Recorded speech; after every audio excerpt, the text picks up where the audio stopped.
कहानी की शुरुआत में हम डैन नाम के एक आदमी को देखते हैं जो अपनी बेटी मूरी के साथ आराम से सोफे पे बैठ के एक फुटबॉल मैच देख रहा था। लेकिन तभी अचानक टीवी पर कुछ अजीब सा होने लगा। मैच बीच में रुक गया क्योंकि अब फील्ड पर धुएं और बिजली का चमकता हुआ बादल दिखाई दे रहा था और अचानक उसमें से कई सारे फौजी बाहर आए। उनकी अगुवाई एक औरत कर रही थी जिसका नाम लेफ्टिनेंट हार्ट था। उसने सभी को बताया कि वो साल 2051 यानी फ्यूचर से आए हैं। पता चलता है कि व्हाइट स्पाइक्स नाम की एक एलियन प्रजाति पृथ्वी पर हमला कर चुकी है और साल 2051 में उन्होंने धरती पर ज्यादातर लोगों को खत्म कर दिया था।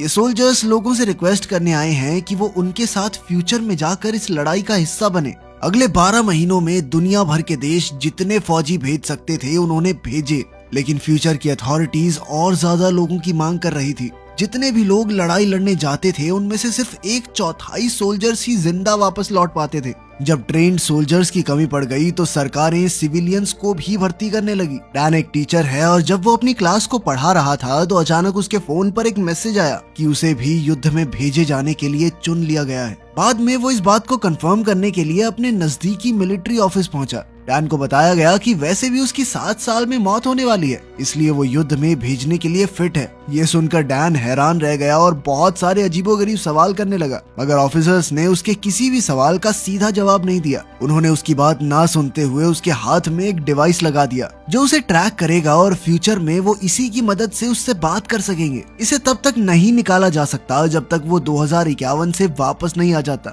उस शाम डैन ने अपनी पत्नी एमी से मिलकर उसे सब कुछ बताया, जो परेशान होकर कहने लगी कि उन्हें गवर्नमेंट से दूर भाग जाना चाहिए। पर डैन ने बताया कि उसके हाथ में ऑलरेडी ट्रैकर लगा दिया गया है। अब चाहे वो जहां मर्जी भाग जाएं, अथॉरिटीज उन्हें कहीं भी ढूंढ लेंगी। वो समय में आगे पीछे जा सकते हैं डार्लिंग, हमें तो ढूंढ ही लेंगे। जब कोई और रास्ता नहीं बचा तो एमी ने सुझाव दिया कि डैन को अपने पिता जेम्स से बात करनी चाहिए। हो सकता है वो इस ट्रैकर को निकाल पाए। वो आदमी एक जबरदस्त इंजीनियर है और सरकार पर बिल्कुल भरोसा नहीं करता, इसलिए पुलिस को खबर तो पक्का नहीं करेगा। पता चलता है कि डैन के पिता वियतनाम युद्ध से लौटने के बाद अपने परिवार को छोड़कर चले गए थे, क्योंकि लड़ाई में अपने कई करीब साथियों को खोकर वो अंदर से टूट चुके थे। लेकिन डैन के मन में अपने पिता के लिए बहुत नफरत थी। घर जाकर उसने देखा कि उसकी बेटी गार्डन में खेल रही थी। उसने झूठ बोलने की कोशिश की कि वो एक ट्रिप पर जा रहा है, और मूरी तुरंत ही समझ गई कि उसके पिता को युद्ध में जाने के लिए चुन लिया गया है। डैन ने उससे वादा किया कि वो जिंदा वापस आएगा और फिर प्यार से उसे गले लगा लिया। एक दिन बाद डैन और बाकी नए रिक्रूट्स को हथियारों और फर्स्ट एड की ट्रेनिंग दी जाती है ताकि उनके जिंदा बचने के चांसेस बढ़ जाएं। डैन की मुलाकात एनवायरमेंटल साइंटिस्ट चार्ली और एक्स नेवी सील डोरियन से भी हुई। जहां एक तरफ ज्यादातर लोग इस युद्ध में जाने से बचना चाहते थे, डोरियन अब तीसरी बार इस लड़ाई में जाने वाला था। बाद में उन्हें बताया गया कि व्हाइट स्पाइक्स हर 6 दिन के बाद आराम करने के लिए कुछ दिनों तक गायब हो जाते हैं। यही समय होता है जब नए सोल्जर्स फ्यूचर में भेजे जाते हैं और जो फौजी पहले से अपनी ड्यूटी कर रहे हैं उन्हें वापस बुला लिया जाता है। उस शाम जब नए रिक्रूट्स बातें कर रहे थे तो एक अलार्म अचानक से बजने लगा। साल 2051 का एक जवान चिल्लाने लगा, ये तुम सबकी प्रैक्टिस का हिस्सा नहीं है, एलियंस सच में आ चुके हैं। ये सुनते ही सभी लोग जल्दी से पोर्टल रूम की तरफ दौड़ने लगे। डैन ने लेफ्टिनेंट हार्ट से पूछा कि आखिर क्या हो रहा है, जिसने एक गंभीर आवाज में जवाब दिया कि एलियंस ने साल 2051 के आखिरी साइंटिफिक रिसर्च सेंटर पर हमला बोल दिया है, और अगर वो इस जगह को तबाह करने में कामयाब हो गए तो इंसान इस युद्ध को जरूर हार जाएंगे। कुछ मिनटों बाद वो पोर्टल रूम में घुसे और जल्द ही एक के बाद एक लोग पोर्टल में खींचने लगे, पर अचानक लैंडिंग लोकेशन के एड्रेस में एरर आ गया। इस वजह से डैन और दूसरे लोग आसमान में जमीन के कई 100 फुट ऊपर टेलीपोर्ट हो गए, जिस वजह से काफी सारे लोग तो नीचे गिरकर ही मारे गए। खुशकिस्मती से डैन, चार्ली और डोरियन एक बहुत ही ऊंची बिल्डिंग की छत पर स्विमिंग पूल में गिरे, जिससे उन्हें कुछ खास चोट नहीं आई। डैन जल्द से जल्द पानी से निकला और अपनी गन चेक करने लगा। फिर उसने छत के किनारे पर जाकर मायामी शहर को देखा, जो अब पूरी तरह से बर्बाद हो चुका था। इधर मिलिट्री टाइम जंप में हुई गलती की जांच कर रही थी। जल्द ही चीफ कमांड ने बचे हुए लोगों से कांटेक्ट किया। उन्होंने डैन को बताया कि जल्द ही वो इस पूरे एरिया में बम धमाके करेंगे, क्योंकि वहां पर बहुत ज्यादा व्हाइट स्पाइक्स हैं। साथ ही डैन को बचे हुए लोगों का लीडर बन के वहां फंसे हुए साइंटिस्ट को बचाना होगा। उसने मिशन कंफर्म किया और तुरंत छत पर सभी बचे हुए लोगों को इकट्ठा करने लगा। जल्द ही ग्रुप उस बिल्डिंग में पहुंचा जहां साइंटिस्ट होने चाहिए थे। वो बहुत संभल कर अंदर घुसे और चीफ कमांड उन्हें सतर्क रहने को कहता है। क्योंकि व्हाइट स्पाइक्स खून की बू को दूर से ही सूंघ सकते हैं। उन्होंने जल्द ही साइंटिस्ट की टीम को ढूंढ निकाला, लेकिन बदकिस्मती से वो सब मारे जा चुके थे। इसके बाद फौजियों को लैब से हार्ड ड्राइव्स और बायो सैंपल्स लाने का ऑर्डर दिया गया ताकि इन साइंटिस्ट के हाथ लगी पूरी जानकारी उन्हें मिल जाए, क्योंकि ये साइंटिस्ट इन एलियंस को रोकने के तरीकों पर ही काम कर रहे थे। जल्द ही डैन ने सैंपल्स ढूंढ निकाले, पर तभी उसे पता चला कि फाइटर जेट्स 6 मिनट में इस पूरे इलाके में बम गिराने वाले हैं। डैन और उसकी टीम जल्दी से बिल्डिंग से बाहर निकलकर इमरजेंसी सीढ़ियों तक पहुंच गई, पर तभी कई व्हाइट स्पाइक्स ने ऊपर से आकर उन पर हमला कर दिया। डैन उनमें से एक को अकेला संभालने की कोशिश कर रहा था, पर आखिर में डोरियन उसकी मदद करने के लिए आया। डोरियन पहले भी इनसे लड़ चुका था और उसने बताया कि सिर्फ गर्दन और पेट पे ही गोली मारने का असर होगा, बाकी कहीं पर भी किसी हथियार का इन पर कोई असर नहीं होता। इतनी जरूरी बात इनको ट्रेनिंग में नहीं बतानी चाहिए थी। बुद्धू हैं क्या ये लोग, बिना बात मरवा दिए इतने बंदे। जब एयर स्ट्राइक में सिर्फ 3 मिनट बचे थे, चीफ कमांड उनके लिए रेस्क्यू व्हीकल्स भेजता है। सभी लोगों ने मिलिट्री जीप्स को देखकर राहत की सांस ली और सोचने लगे कि कुछ देर के लिए तो चलो सेफ हैं। पर अचानक 3 व्हाइट स्पाइक्स ने वहां आकर सबको तबाह कर दिया। कई टीम मेंबर्स भागने की कोशिश करते हुए मारे गए। कुछ ही देर में एयर स्ट्राइक शुरू हो गई और उनकी टीम, जिसमें अब सिर्फ 7 लोग बचे हैं, अपने आप को बचाने की कोशिश में लग गई। 2 सोल्जर्स खुद को कुर्बान कर देते हैं ताकि व्हाइट स्पाइक्स को रोक सकें। इससे बाकी बचे हुए 5 लोग समय पर वहां से निकलने में कामयाब हो जाते हैं। एक दिन बाद डैन चार्ली के पास एक मिलिट्री बेस में उठा। वो जल्द ही डोरियन से मिले, जहां उन्हें पता चला कि अब सिर्फ वो तीनों ही बचे हैं। डैन ने डोरियन से उस व्हाइट क्लॉ के बारे में पूछा जो वो अपने गले में पहनता था। डोरियन ने बताया कि उसे 6 महीने बाद कैंसर से मरना है। ये उसे तब पता चला जब उसे पहली बार लड़ाई के लिए चुना गया। वो बार बार इस युद्ध में इसलिए चला आता है क्योंकि वो हॉस्पिटल के किसी बेड की बजाय यहाँ पूरी इंसानियत को बचाते हुए मरना पसंद करेगा। खैर, जल्द ही डैन को चीफ कमांड के हेड ने मिलने के लिए बुलाया। चीफ कमांड के हेड के तौर पर अपनी बेटी को देखकर उसकी खुशी का ठिकाना ही नहीं था। उसकी नन्ही बेटी अब कर्नल मूरी फॉस्टर बन गई थी, जिसने उसे बताया कि उसे यहाँ पर बुलाने के पीछे एक खास वजह है और ये खास मिशन जो वो उसकी मदद से पूरा करना चाहती है वो क्या है, ये वो समय आने पर ही बताएगी। इसके बाद वो दोनों एक मिलिट्री टेंट में गए, जहां मूरी ने बताया कि उन्होंने जहरीला इंजेक्शन बना लिया है, लेकिन अभी तक वो सिर्फ मेल व्हाइट स्पाइक्स पर काम करता है। अब वो चाहती है कि डैन उसकी मदद करे एक मादा एलियन को पकड़ने में,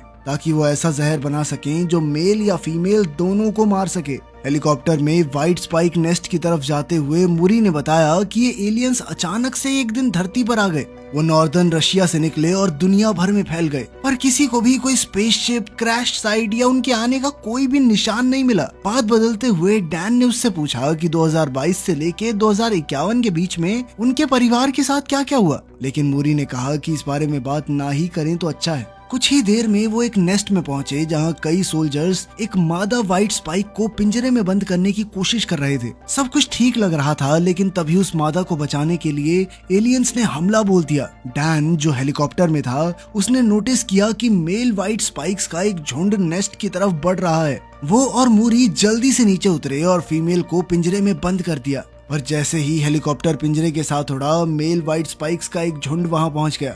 इससे पिता और बेटी को एक मिलिट्री जीप में भागना पड़ा और गाड़ी में लगी मशीन गन से वो अपना रास्ता बनाते रहे। कुछ देर बाद वो एक बीच पर पहुंचे। मूरी काफी नाराज थी क्योंकि डैन ने अपनी जान की बिल्कुल परवाह नहीं की थी इस लड़ाई में। उसने बताया कि वो कुछ भी करके डैन को जिंदा रखना चाहती है। गुस्से में उसने बताना शुरू कर दिया कि इतने सालों में उनके परिवार के साथ क्या क्या हुआ, जिसके बाद उसने डैन को बताया कि असल में युद्ध से लौटने के बाद वो जिंदगी से काफी उदास हो गया था। वो अपनी पत्नी एमी से तलाक लेकर अकेला रहने लग गया और फिर कुछ समय बाद मूरी के 16वें बर्थडे पर उसे एक कॉल आया, जिसने उसकी जिंदगी पूरी तरह से बदल कर रख दी। असल में डैन एक एक्सीडेंट का शिकार हो गया था, जिसमें उसकी मौत हो गई थी। ये बात सुनकर डैन को बहुत तगड़ा झटका लगा। उसे विश्वास नहीं हो रहा था कि वो बिल्कुल अपने बाप की तरह निकला। आखिर में उसने भी तो अपने परिवार को छोड़ ही दिया। इसके बाद वो दोनों वापस मिलिट्री बेस पहुंचे, जहां मूरी तुरंत ही इन एलियंस को मारने की दवा बनाने में लग गई। इसके लिए उसे हजारों कॉम्बिनेशन टेस्ट करने थे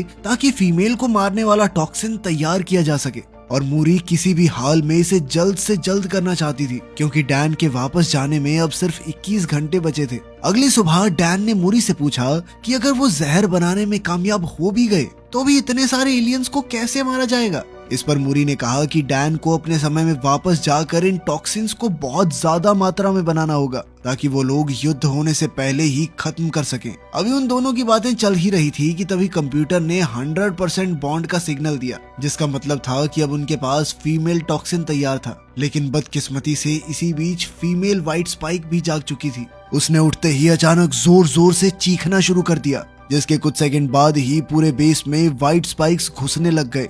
वहीं दूसरी ओर डैन और मूरी अपनी बंदूक लेकर पूरी रफ्तार से हेलीपैड की तरफ भागने लग गए और रास्ते में उन दोनों के सामने कई राक्षस मौजूद थे। इसी बीच उन्हें एक स्पीकर से आवाज आई कि टाइम जंपर्स के पास सिर्फ 3 मिनट का समय बचा है। ये सुनते ही मूरी ने डैन को वो जहर अपने हाथ में लेकर भागने को कहा, पर तभी उसके सामने एक और राक्षस आ गया। पर उसके हमला करने से पहले ही उनके नीचे की जमीन ज्यादा वजन होने की वजह से टूट गई। जैसे ही वो एलियन और मूरी नीचे गिरने लगे तो डैन भी अपनी बेटी को बचाने के लिए कूद गया, लेकिन वो तो बीच में ही वापस टेलीपोर्ट हो गया। जब उसे होश आया तो वो 2022 में था और उसने अभी भी अपने हाथ में जहर की वो बोतल पकड़ी हुई थी।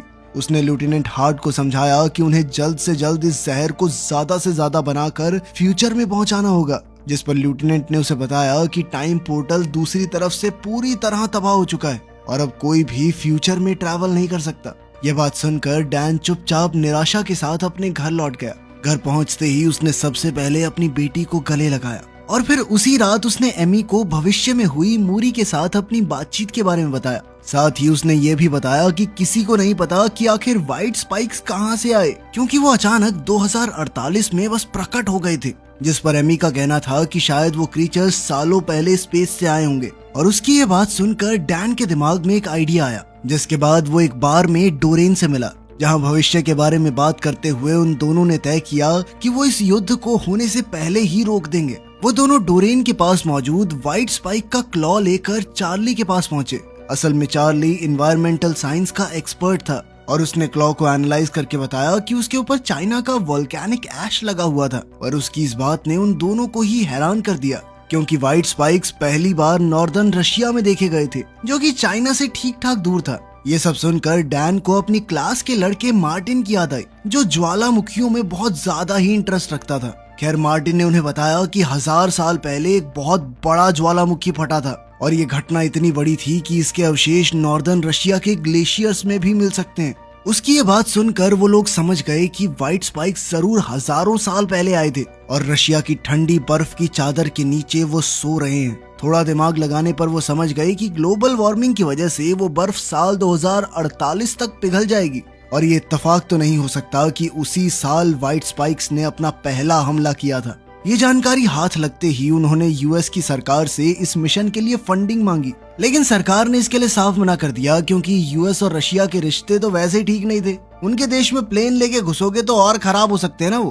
कोई दूसरा रास्ता न मिलने पर डैन अपने पिता जेम्स के पास पहुंचा, जिनके पास अनरजिस्टर्ड एयरप्लेन्स मौजूद थे। जेम्स इस मिशन के लिए तुरंत ही तैयार हो गया। एन मौके पर लेफ्टिनेंट हार्ट भी वहां पहुंच गई और उसके हाथ में थे ताजे बने जहरीले इंजेक्शंस, जिनकी मदद से वो इन एलियंस को जड़ से मिटा सकते हैं। कई घंटों की उड़ान के बाद आखिरकार वो लोग एक ऐसी जगह पर पहुंचे जहां पर सभी इलेक्ट्रॉनिक डिवाइसेस ने काम करना बंद कर दिया। इसके बाद उन्होंने कई विस्फोटकों का इस्तेमाल करके जमीन में छेद किया। वो बड़ी ही सावधानी से उस छेद में घुसे जहां उन्हें एक जमा हुआ एलियन स्पेसक्राफ्ट मिला, जिसके बाद वो बर्फ को काटते हुए स्पेसशिप के अंदर घुस गए। उधर चार्ली और जेम्स बाहर ही रुके थे ताकि अगर कोई भागने की कोशिश करे तो वो उसे रोक सके।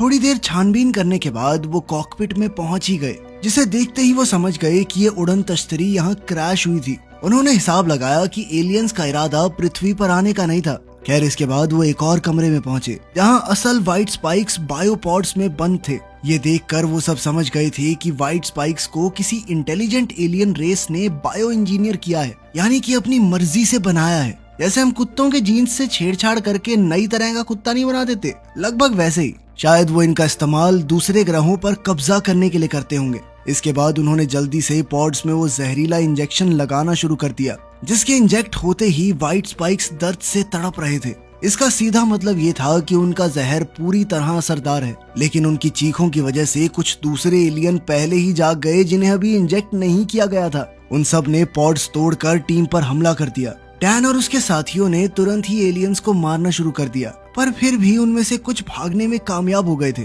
और अब इस मौके पर डोरियन का कहना था कि उनके पास पूरी स्पेसशिप उड़ा देने के सिवा कोई चारा नहीं बचा था। ये अच्छे आइडिया इनको पहले क्यों नहीं आते, पहले ही उड़ा देते पूरी स्पेसशिप, बात ही खत्म थी। लेकिन बदकिस्मती से जहाज से बाहर निकलने से पहले ही उनके ऊपर हमला हो गया और सिर्फ डैन, चार्ली और जेम्स ही बॉम्ब एक्टिवेट होने से पहले बचकर निकल पाए। उधर जहाज के ऊपर मौजूद सारे एलियंस तो मर चुके थे, लेकिन एक लाल पेट वाली फीमेल अभी तक जिंदा थी। इस फीमेल को खत्म करना बहुत जरूरी था क्योंकि वो और बच्चों को जन्म दे सकती थी। उसे पकड़ने के लिए डैन ने एक स्नोमैन बनाकर उसे जैकेट पहना दी ताकि वो इंसान जैसा लगे, और ठीक उसके प्लान के मुताबिक वो क्वीन व्हाइट स्पाइक इस जाल में फंस गई। जैसे ही वो स्नोमैन के करीब आई तो डैन और जेम्स उस पर गोलियां चलाते हुए उसे पहाड़ के एक छोर पर ले आए। वो उसे खाई में धकेलना चाहते थे, लेकिन वो इतनी कमजोर नहीं थी। उसने उन पर तुरंत पलटवार शुरू कर दिया, जिससे वो दोनों अलग अलग हो गए। इसके बाद उस एलियन ने डैन के ऊपर एक स्पाइक फेंक कर हमला किया, लेकिन डैन ने उसी स्पाइक का इस्तेमाल करते हुए उस एलियन पर हमला बोल दिया, और ठीक उसी समय जेम्स ने भी उसकी आंख में कुल्हाड़ी मार दी। अब वो एलियंस की रानी अंधी हो चुकी थी और गुस्से में इधर उधर हाथ पैर मार रही थी। और इस बार डैन ने मौके का फायदा उठाते हुए उसके पैर में वो जहरीला इंजेक्शन लगा दिया, लेकिन वो एलियन इतनी बेवकूफ नहीं थी। उसने खुद ही अपना पैर हटा दिया, जैसे छिपकली पूंछ छोड़ देती है ताकि जहर उसके शरीर में ना फैल सके। उसी वक्त जेम्स ने अपने घायल हाथ को उठाकर एलियन को अपने खून की बू सुंघाई ताकि वो उसका पीछा करे। पर डैन अपने पिता को यूं ही मरते हुए नहीं देखना चाहता था और इसीलिए वो उस एलियन पर कूद गया, जिसके बाद उसने डोरियन की क्लॉ से उसकी गर्दन काट डाली। फिर उसने जहरीला इंजेक्शन उसके मुंह में डालकर पहाड़ से नीचे धक्का दे दिया। इतनी ऊपर से नीचे गिरने पर व्हाइट स्पाइक का कचुम्बर बन गया। अगले दिन पूरी दुनिया में रशिया में हुए धमाकों की खबरें चल रही थी, जिसमें कई सारे एलियंस मारे गए थे, और अब सरकार पूरे मिशन का क्रेडिट लेने को तैयार बैठी थी। इसी बीच डैन वापस अपने घर लौटकर अपने परिवार से मिला और सारी कड़वाहट को भूलकर अपने पिता के साथ खुशी खुशी रहने लगा। वीडियो पसंद आई तो लाइक कर देना, चैनल को सब्सक्राइब कर लेना। मिलते हैं अगली वीडियो में।